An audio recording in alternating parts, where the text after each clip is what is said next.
Hey everyone, in this video I'll show you how to fix echo problems in Google Meet so your meeting sounds clear and professional. Echo usually happens when your microphone picks up your own voice from speakers. The simplest fix is to use a headphone or earbuds. This stops sound from bouncing back. Next check is the mic and speaker settings. If you join the Google meeting in your Google Meet, at the bottom you'll see the three dot and make sure your settings is up to date. Make sure if you are using headphone it must be on phone, if you are not using it must be on speaker. Then if the echo is coming from someone else in the meeting, politely ask them to mute their mic, not speaking.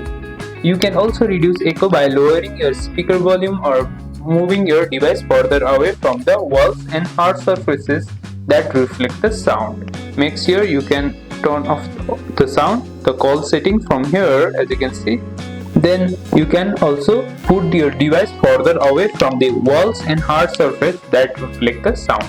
And that's it. By using headphone, adjusting the audio setting and muting when needed, you can fix echo in Google Meet in just a few seconds. Now don't forget to like, share and subscribe for more quick tips, and I'll see you in the next one.